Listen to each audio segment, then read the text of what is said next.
Tópico 2, a escolha de Saul como rei. Subtópico 1, por que Saul? Subtópico 2, a unção de Saul por Samuel. Subtópico 3, os sinais de confirmação da unção. Subtópico 1, por que Saul? Quando lemos o livro de 1 de Samuel, logo percebemos que o foco do autor sagrado é Davi, e não Saul. Se Saul foi o primeiro rei de Israel, por que o foco da narrativa não recaiu sobre ele? Podemos considerar que, num primeiro momento, o rei Saul foi ungido pela soberana vontade de Deus. Entretanto, ele reinou indiferente aos mandamentos divinos, era um rei falho, egoísta e ciumento. O propósito do autor sagrado é contrastá-lo com Davi, um homem segundo o coração de Deus.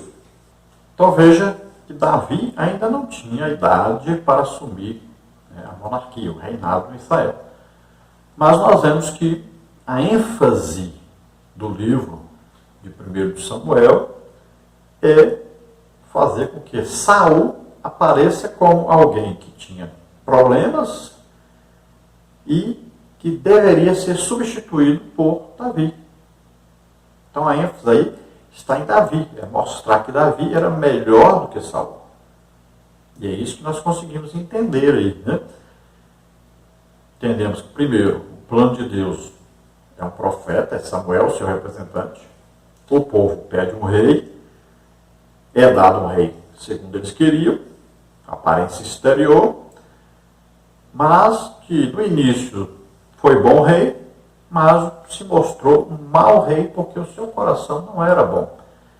Ele não tinha a reverência devida, ele não tinha o temor devido, ele não fez altares, né? Só fez um altar.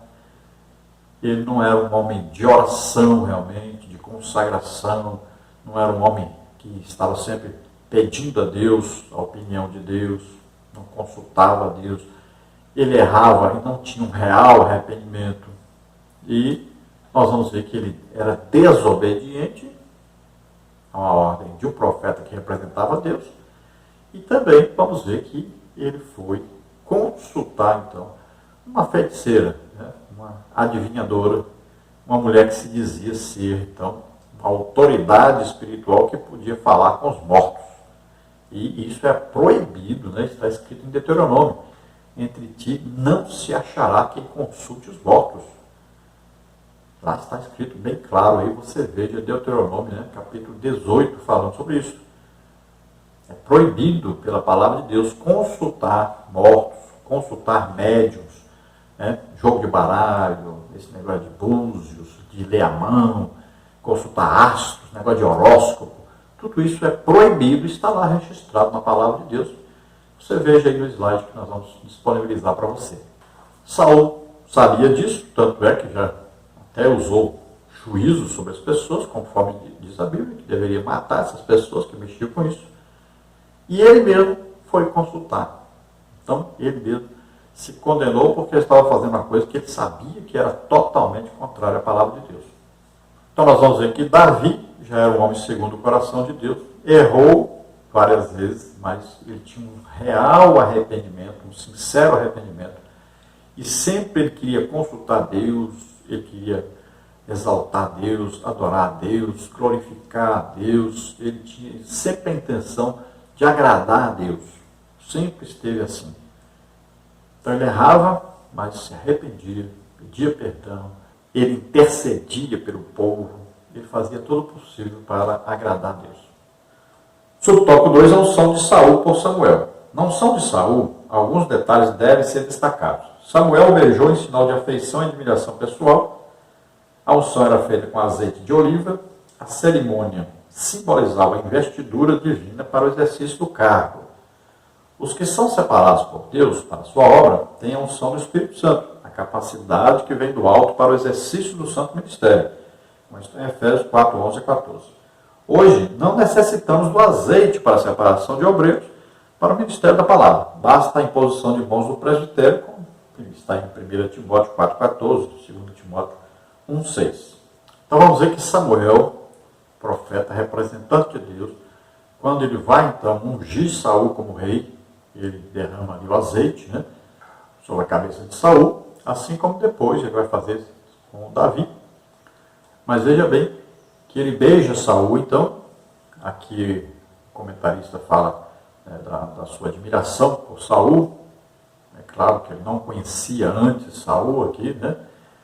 Conheceu quando Saul foi procurar as jumentas do seu pai e foi consultar ele e perguntar onde é que estava. Então veja só que Samuel aqui indica que ele está agora, com aquele beijo, ele está passando, né, a autoridade para Saul.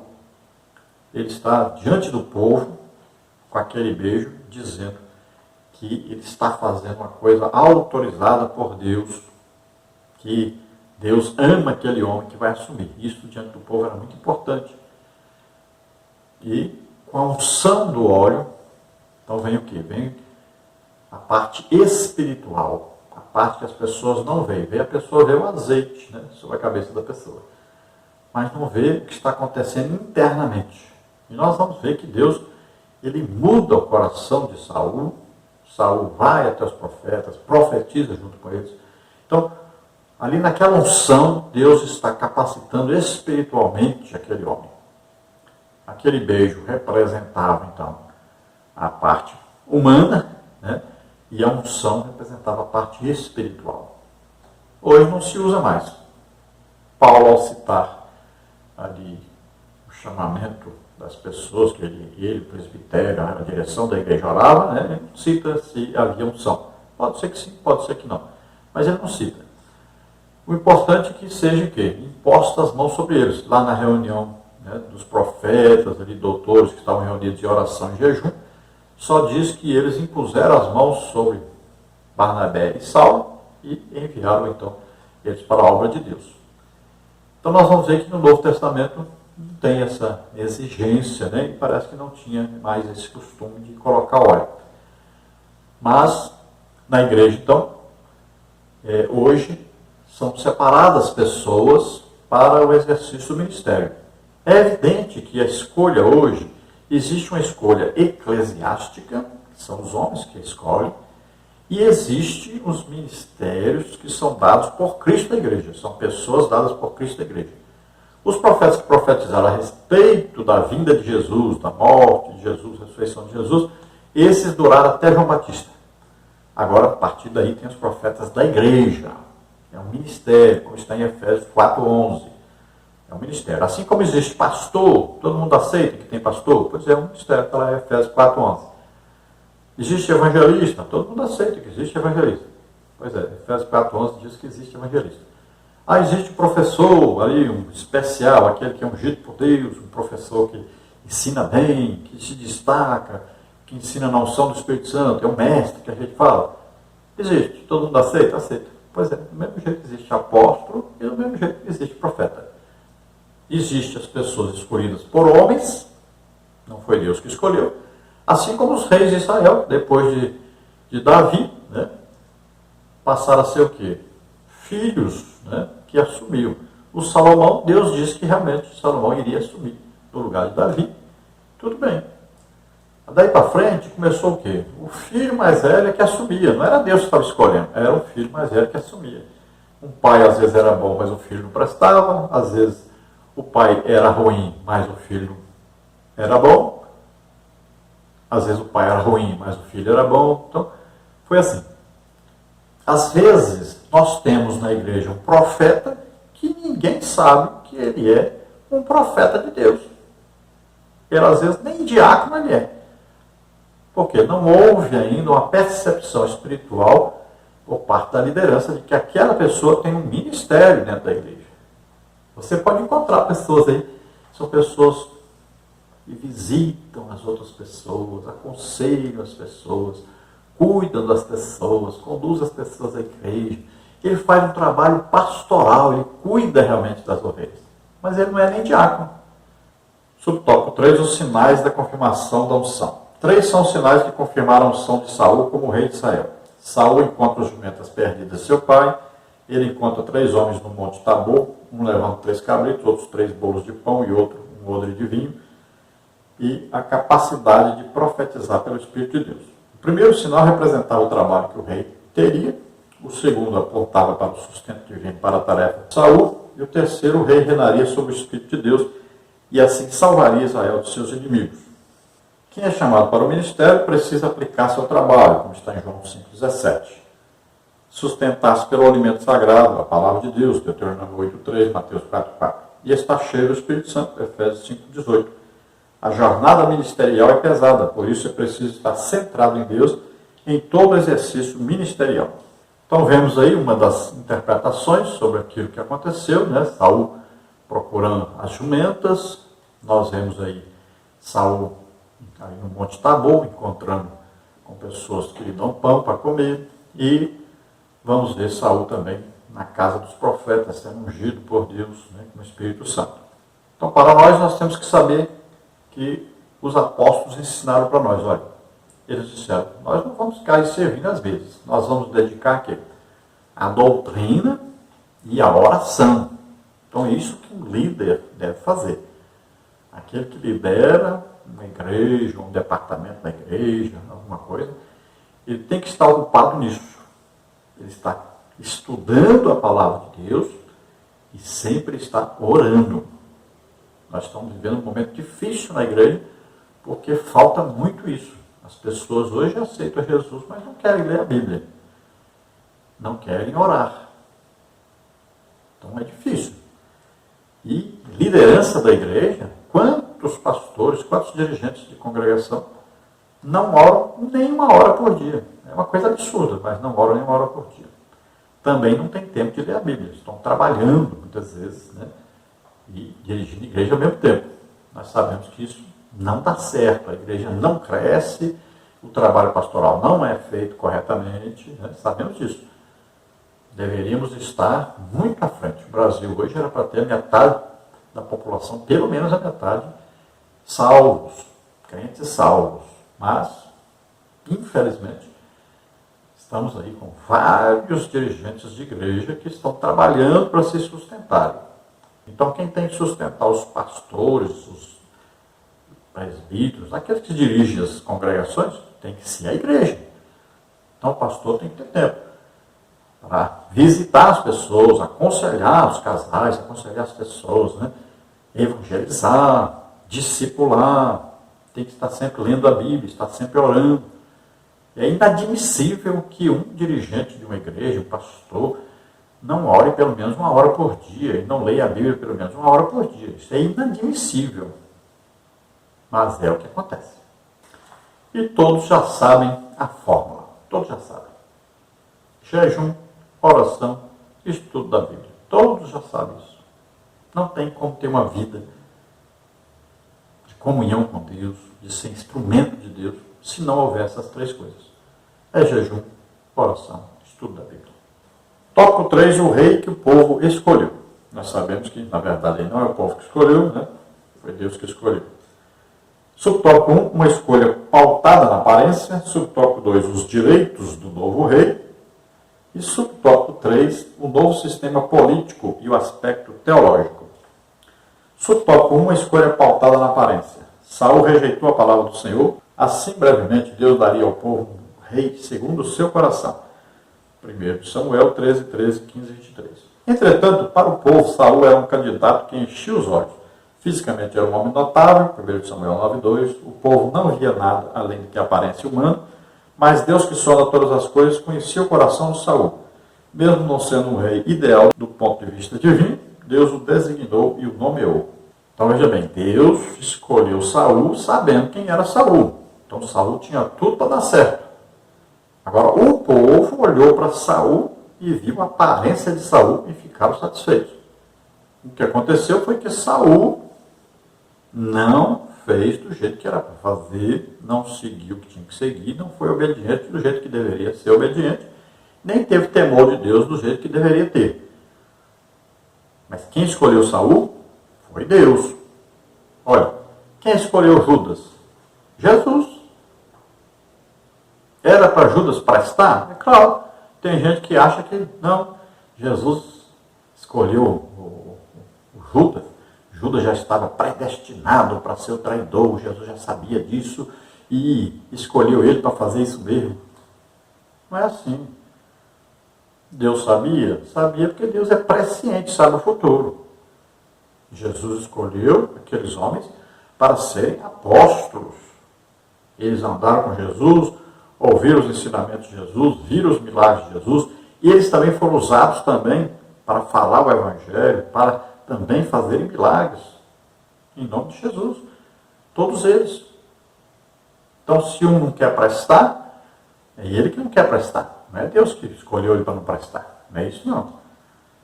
Subtópico 2, os direitos do novo rei. O profeta Samuel esclareceu que o rei teria os seguintes privilégios. Todos estariam sob o poder do novo rei e prontos para servi-lo na guerra, no trabalho do campo, da cozinha real, na implantação de impostos, no confisco de escravos para o trabalho, na produção de perfumes e na cobrança dos dízimos da produção. No Antigo Testamento, essa era a única vez que se trata de dízimo cobrado pelo rei, 1 Samuel 8, 10 e 17. Assim, as exigências descritas por Samuel faziam parte do novo sistema político que o povo tanto desejava, um padrão desenvolvido pelas nações gentílicas. No Novo Testamento, a recomendação evangélica de como o cristão deve se portar na forma de governo político temporal vigente. Romanos 13, de 1 a 7, 1 de Pedro 2, 13 a 17. Então, nós fizemos aí um slide, um quadro para você acompanhar, e aí diz as exigências, né? Aí são exigências que o rei fez. E Samuel já havia dito ao povo que o rei faria essas exigências, Deus havia dito isso. E realmente aconteceu, o rei exigiu e tiveram que cumprir. Eles escolheram o rei, queriam segundo as outras nações, e assim era o sistema de governo. A igreja, ela tem o estatuto da igreja. Então, ali no estatuto diz o que os crentes podem fazer, devem fazer e não devem fazer, não podem fazer. Então, o estatuto diz isso. É feita uma reunião da liderança, né? E ali vão fazer as normas, né? Qualquer sociedade, ela tem normas. Se você entrar num clube, por exemplo, tem uma piscina lá tem normas. Ó, aqui não pode nadar de short de pano. Aqui não pode usar bronzeador. É uma norma. Todo lugar tem normas. Se você vai numa igreja, tem normas. Então aqui, os crentes, olha bem, não usam barba, cabelo curto para os homens, cabelo comprido para as mulheres, mulher usa saia, homem usa calça comprida. São normas, né? Os pastores, aqui os pastores todos andam de terno. Então são normas que são criadas e que são normas que não vão contradizer a Bíblia, não vão fazer a pessoa aí sofrer, morrer por causa disso. São normas possíveis de ser cumpridas e obedecidas e que caracterizam aquela sociedade. Então, a Assembleia de Deus tem as suas normas? Tem. As outras igrejas, cada uma tem as suas normas que devem ser obedecidas. Quando a pessoa desobedece e está nessa igreja, ela está pecando, porque está quebrando as normas dessa igreja onde ela está. Então, se você não aceita as normas de uma igreja, vá para outra, né? Mas não fique quebrando as normas dessa igreja que você está. Subtópico 3, o novo sistema político e o aspecto teológico. Deus sempre cuidou de Israel. Deu-lhe mandamentos, escolheu lideranças para representá-lo em momentos ímpares. Fez com que o povo se arrependesse e se voltasse para ele muitas vezes. Agora não seria diferente. O Senhor não se afastaria da nação. Se originalmente esta não era a vontade de Deus, o Criador usaria esse modelo para guiar o seu povo. Ele já preparara um rei segundo o coração dele. 1 Samuel 13, 14. Nesse novo modelo, a liderança seria centralizada na pessoa do rei. Sacerdotes e profetas representariam o conselho de Deus para o governo monárquico. Assim, o Altíssimo conduziria o seu povo pela história. Então, como o povo pede um rei, exige um rei, Deus concede um rei, mas o que é que Deus faz? Deus escolhe esse rei e também Deus coloca para orientar esse rei e para aconselhar esse rei, coloca sacerdotes e coloca profetas. Então, os sacerdotes conduziriam o povo a Deus, ofereceriam o sacrifício a Deus, fariam aquele trabalho espiritual e o rei teria que colaborar com esse trabalho e participar muitas vezes desse trabalho. E existiam os profetas que aconselhavam o rei, muitas vezes também escreviam tudo o que acontecia. Então, esses dois, os sacerdotes e os profetas, eles ajudariam no governo do rei para que o rei não se perdesse totalmente. O problema é que aconteceu ao longo dos anos é que muitos sacerdotes se corromperam, porque o rei que sustentava eles, também profetas se corromperam, porque o rei também os sustentava, e assim muitos se corromperam, né, durante a história da monarquia em Israel.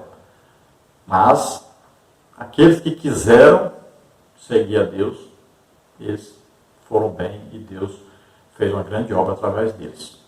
Assim na igreja também, a liderança da igreja existe, então os ministérios. Se a igreja pudesse manter os 5 ministérios, como está lá em Efésios 4:11, então a igreja funcionaria muito melhor se tivesse então esses 5 ministérios que estão aí. Assim como o corpo humano tem 5 sentidos, a igreja é um corpo de Cristo, tem 5 ministérios, visando sempre a igreja, o crescimento da igreja, salvação de almas, sempre em primeiro lugar. Então, vai dar tudo certo, essa igreja vai crescer muito, vai desenvolver muito, e vai ser uma bênção na terra para todos os homens. Experimente fazer isso na sua igreja e você vai ver o que acontece. Vamos à conclusão. Deus é o Senhor da história. Muitas vezes não conhecemos seus caminhos nem propósitos, mas sabemos que sua vontade é sempre a mais perfeita e agradável. Não podemos perder de vista que o Pai é quem governa a nossa vida. Como cristãos, devemos buscar a bênção de que a nossa vontade e escolhas sejam sempre bem alinhadas com as de Deus. Então veja bem que às vezes nós queremos uma coisa, insistimos nisso, e Deus vai usar isso para nos conduzir, embora não fosse a vontade perfeita dele. Na maioria das vezes nós estamos fora da vontade perfeita de Deus. Então às vezes nós estamos aí morando numa cidade e Deus gostaria que nós estivéssemos morando no campo. Às vezes nós estamos morando no Brasil e Deus gostaria que nós estivéssemos morando na África, por exemplo. Às vezes nós estamos só aí na escola dominical dando aula e Deus gostaria que nós estivéssemos também pregando por toda parte, evangelizando, ganhando almas, né, ministrando curas e tudo mais. Então procuremos adotar na nossa vida aquilo que Deus quer para nós. Nós vamos fazer aquilo que Deus quer que nós façamos. Às vezes temos que passar por dificuldades para nos colocarmos à disposição de Deus e fazermos aquilo que Deus quer que nós façamos. E assim nós vamos levando a nossa vida, procurando agradar a Deus, fazer aquilo que Deus quer que nós façamos. Então, tome cuidado com isso. Não fique agradando homens, agrade a Deus. Veja bem, o que Deus quer para você, o que Deus capacitou você para fazer, faça. E Deus ficará satisfeito com isso. Vamos orar agora. Se você está ouvindo, está assistindo, deseja aceitar Jesus como Senhor e Salvador, vamos orar agora. Você recebe agora a salvação, perdão de Deus. Se você deseja ter um ministério, fazer uma grande obra para Deus, também vamos orar agora. Receba. Se você está doente, enfermo, receba a cura. Vamos orar.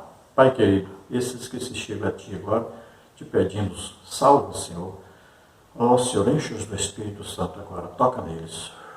Em nome de Jesus. Pai querido, aqueles que estão dispostos a fazer a Tua obra, querem, desejam, ó Senhor, capacita-os agora, escolhe-os, dá a eles a unção devida, Senhor, para que façam a grande obra para Ti. Aqueles que estão doentes, enfermos, em nome de Jesus, solta essas vidas, todo mal, todo pecado, sai agora, toda doença, toda enfermidade, demônios que atormentam essas pessoas, saiam agora em nome de Jesus. Toca, Senhor, essas pessoas, dá saúde a elas, em nome de Jesus. Glória a Deus. Aleluia. Amém. Agrada gostar da graça, custa força, reclamas da força das. Não reclame mais do Senhor. Faça a obra do Senhor assim como Ele designou você para fazer, em nome de Jesus. Amém.